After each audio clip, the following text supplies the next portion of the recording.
minimal 2 meter. Perkenalkan, nama saya Davina, kelas 6C dari SDN Rorotan 05. Teman-teman, cita-cita saya menjadi seorang dokter anak yang sukses. Teman-teman, Davina punya pantun nih. Simak baik-baik ya. Beli buah ke pasar Malaka, Kakak Davina mau bercerita. Kaos merah dari Surabaya, si Mirah dari Marunda. Cerita ini Davina ambil dari buku PLDJ Pendidikan Lingkungan dan Budaya Jakarta yang penerbitnya adalah Yudhistira. Tunggu sebentar ya teman-teman. Nah teman-teman, begini ceritanya. Pada suatu malam di zaman Kumpeni, tepatnya di rumah Babah Hyong, terjadi suatu perampokan.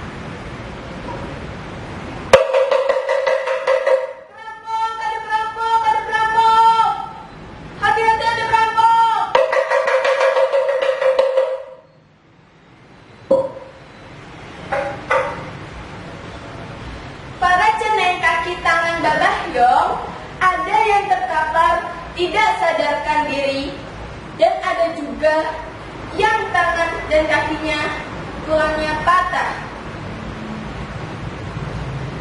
Aduh, sakit sekali. Tolong, ini sangat menyakitkan, tulang kakiku patah, tolong.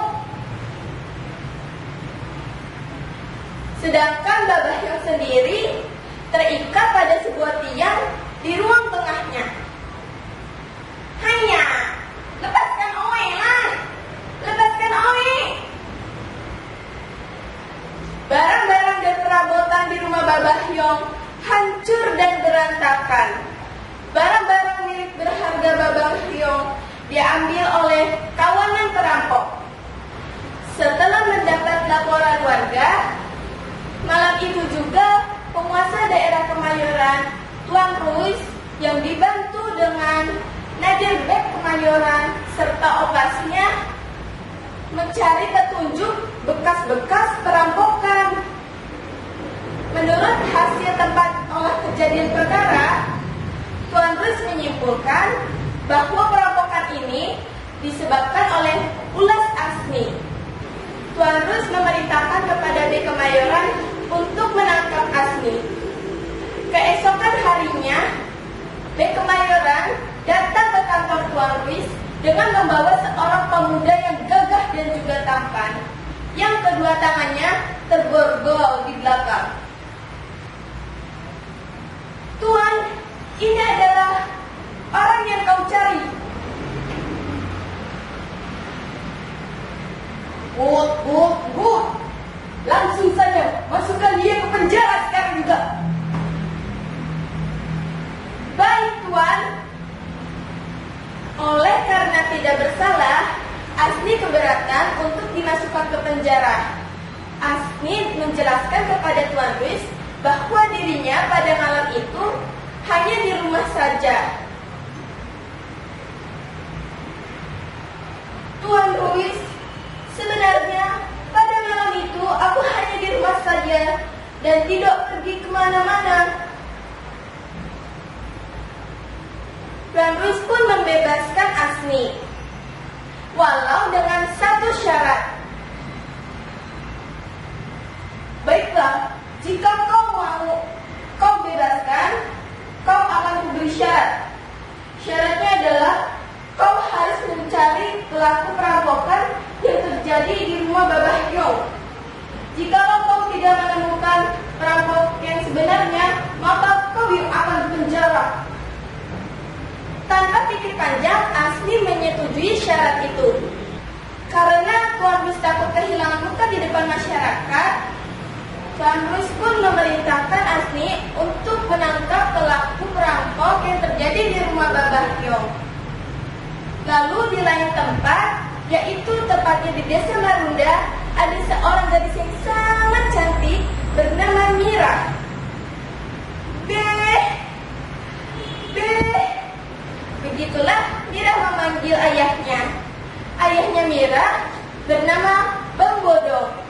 Bang Bodong merawat Mira dengan penuh kasih sayang dan merawat Mira dengan penuh kesabaran hingga menjadi wanita yang utuh, yang dapat dibanggakan. Ibu Mira sudah meninggal dunia ketika Mira masih berumur 3 tahun. Mira gemar sekali bermain bersama anak laki-laki daripada anak perempuan. Mira juga suka pada mendayung, berenang, sampai melawan arus sekalipun dapat ia lakukan. Selain Mira gemar mendayung dan juga berenang, Mira juga tertarik pada ilmu silat. Bang Bodong sangat takjub ketika anaknya mempunyai bakat dan tekun dalam ilmu silat. Wah, anak saya sangat rajin. Saya akan mengajari ilmu silat kepadanya secara rutin. Begitulah pikir Bang Bodong. Bang Bodong mengajari Mira cara silat hingga Mira menjadi pendekar wanita yang berilmu silat tinggi. Kini Bang Bodong sudah semakin tua. Bang Bodong ingin anak satu-satunya itu mempunyai seorang suami. Namun Mira belum bersedia untuk menikah karena ingin merawat babinya. Bang Bodong terus membujuk Mira untuk menikah. Mira adalah anak yang patuh terhadap orang tuanya. Akhirnya babi lega. Mira mau menikah walau dengan satu syarat, yaitu hanya seorang pemuda yang dapat mengalahkan ilmu silatnya dalam bertarung. Banyak pemuda yang sudah mengadu untuk menjadi suami Mira. Namun sayang, belum ada satu pemuda yang dapat mengalahkan ilmu silat Mira. Termasuk seorang jagoan dari Karawang bernama Tirta. Namun Bang Bodong bersyukur bahwa Tirta tidak dapat mengalahkan ilmu silat Mira dalam bertarung.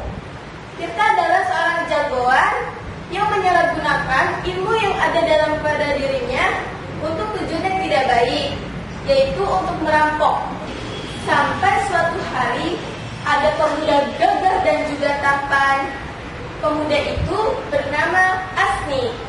Kedatangan Asni ke desa Marunda hanya untuk menangkap pelaku perampokan yang terjadi di daerah Kemayoran. Namun sayang sekali, kedatangan Asni ke desa Marunda dicurigai oleh rakyat Marunda. Asni belum sempat untuk menceritakan mengapa ia bisa sampai ke desa Marunda.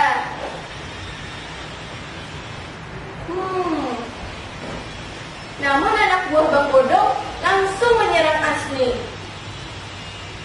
Hei, kau ini siapa? Apa tujuanmu ke desa Marunda? Mengapa kau ini? Namun anak buah Bang Bodong bukanlah tandingan yang sulit bagi Asni. Dengan mudah Asni dapat mengalahkan anak buah Bang Bodong. Bang Bodong marah ketika anak buahnya dapat dikalahkan. Siapa yang dapat mengalahkan anak buahku? Siapa yang menantang desa Marunda ini? Mana orangnya? Bang Bodong langsung menyerang Asni. Namun karena Bang Bodong sudah tua, kelincahan gerakannya dan juga kekuatan pukulannya sudah jauh berkurang. Asni dengan mudah mengalahkan Bang Bodong hingga Bang Bodong jatuh pingsan.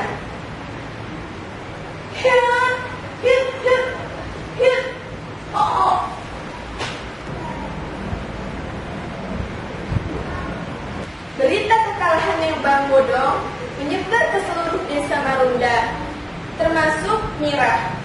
Mira marah karena babehnya dapat dikalahkan.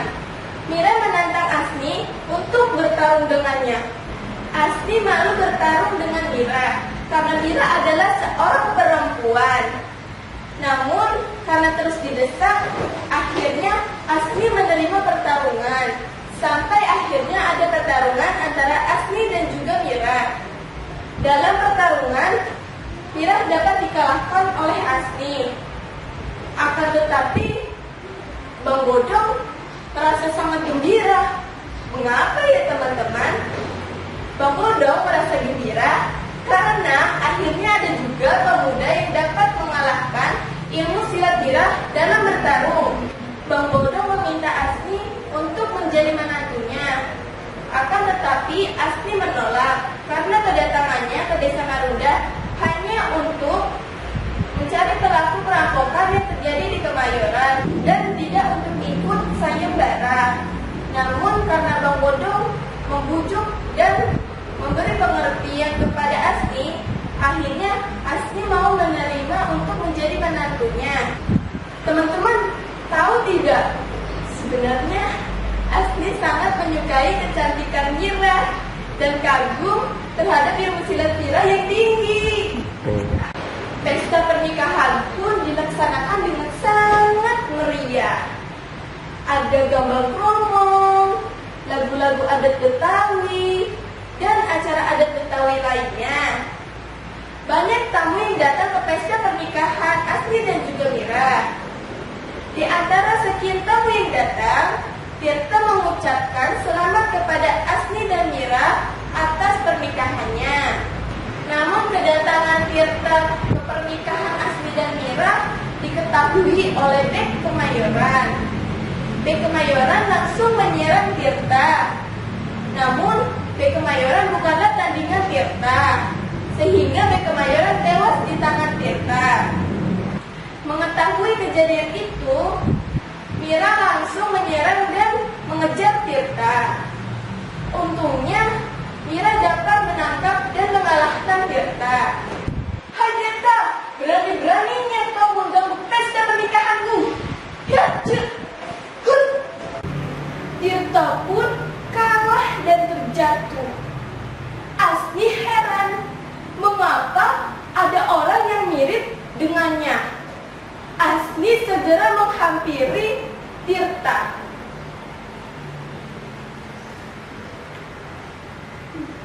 "Hai Asni, sebenarnya kedatangan aku ke sini hanya untuk mencari adikku yang hilang. Sebenarnya kita adalah saudara kandung. Ibu kandungmu berasal dari Cakung, sedangkan ibu kandungku berasal dari Karawang. Kita sudah lama berpisah karena ayah kita meninggal dunia. Sebagai ucapan selamat, sebagai hadiah pernikahan kalian, kuberikan kendi emas ini kepada kalian."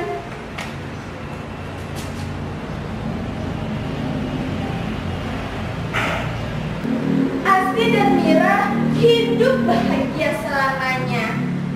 Mereka tetap melanjutkan perjuangan melawan Belanda. Pada saat itu, Asni dan Mira adalah pasangan yang paling ditakuti oleh penjajah Belanda karena ilmu silatnya yang luar biasa. Nah teman-teman, bagaimana ceritanya? Seru kan? Ada yang tahu tidak? Apa saja sih nilai moral yang terkandung dalam cerita Si Mira dari Marunda? Di antaranya adalah jangan lupa kita harus patuh dan hormat kepada orang tua, rajin belajar, dan menolong orang yang dalam kesulitan. Davina punya pantun nih. Burung irian, burung cendrawasih. Cukup sekian dan terima kasih. Salam pustaka, salam anak Indonesia. Wabillahi